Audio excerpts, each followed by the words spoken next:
আরে সর্বনাশ, এই শালা আচ্ছা খেপে চুদিকে আমি বিয়ে করলাম রে। হ্যাঁ, শালা বিয়ে করে থেকে সুমানে কাঁদছি রে মাগি। তা কানবো না? তুমি আমার দিদির কাছে আমাকে দিয়ে আসো, তুমি রাতের বেলায় আমার সাথে কবিট করছো। আরে খান, কি মহা যন্ত্রণায় পড়লাম রে। এ না খেয়ে যান ছিল ভালো, এ খেয়ে যান জ্বলে গেল ফাদা। জ্বলে গেল মহারাজি, তো বিয়ে করতে কে বললাম ওকে? আমি বলেছিলাম তুমি ওকে বিয়ে করো। আমি তো আমার দিদির কাছেই ভালো ছিলাম। এই মাগি, কান্না বন্ধ করলো? এই শোন, তোকে আমি একটা কথা বলি। আমি কোনো কথা শুনবো না, তুই আমাকে আমার দিদির কাছে দিয়ে এসে। তুই তো আমার বাঁ হাতে চর কোনোদিনও খাসনি না, সেই জন্য এরকম কথা বলতে পেরেছি। ভালো করে আমার কথাটা শোন, আমি কি বলছি।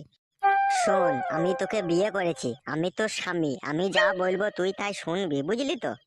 না, আমি বুঝি না, স্বামী আবার কি জিনিস? ওহ, কি যন্ত্রণায় পড়লাম। এ সমস্ত দোষ হচ্ছে আমার আগেকার বইয়ের। ওইখান কি না আমাকে ছেড়ে যাবে, না এইসব শালা পাগল ছাগল আমার কপালে জুটবে। পাগল মরাইছি, তুমি পাগল, তুমি ছাগল, তুমি ঘাস খাও গা।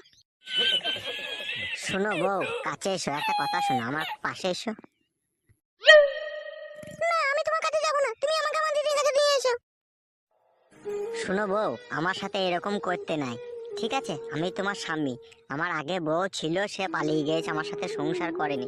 আবার তুমিও যদি আমার সাথে এরকম করো, এমনিতেই তো তুমি খ্যাপা, তা তুমি আমার সাথে থাকো, তুমি এরকম করো না। তুমি যদি এরকম করো, তুমি যদি আমার কাছে না থাকতে চাও, যদি পালাও, তাহলে গ্রামের লোকের সবাই ভাববে ও শালারই বেশি দোষ, ওই শালাই হারামি বেশি।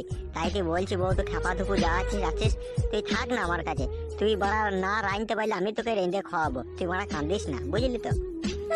তোমার বউটা তোমাকে ছেড়ে পালালো কেন? তোমার সাথে থাকলো না কেন?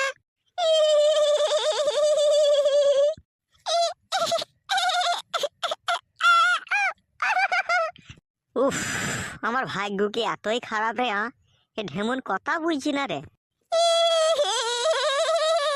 ভালো হয়েছে, ভালো হয়েছে, তোর বউ পালিয়ে গেছে, ভালো হয়েছে। অমন করো না বউ, বউ পালিয়ে গেছে বলেই তো তোমাকে আমি বিয়ে করেছি। না, তুই আমাকে আমার দিদির কাছে ফিরে দিয়ে আয়, তোকে বিয়ে করতে হবে না আমাকে।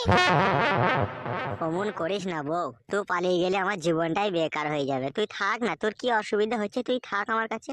না, আমি থাকবো না, আমি থাকবো না।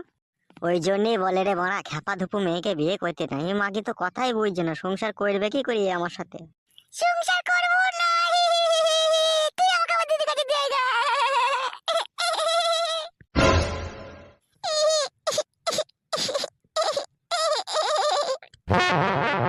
ওই হে ভাইরা, ভাই ফুটো, বাড়িতে আছো নাকি? ও বাবা, ভাইরা ভাই, শালিকে আমার আদর করছো? বেশ বেশ, ভালো ভালো, করো করো। দুলাভাই, দুলাভাই, আমাকে তুই এখান থেকে নিয়ে চলো। ওই তোর কি হয়েছে? কি তুই এইভাবে কাঁদছিস? কি হয়েছে তোর? আমি থাকবো না, আমি থাকবো না, আমি আমার দিদি কাছে যাবো। আচ্ছা তুই চুপ কর, চুপ কর, আমি তোকে তোর দিদির কাছে নিয়ে যাবো, তুই চুপ।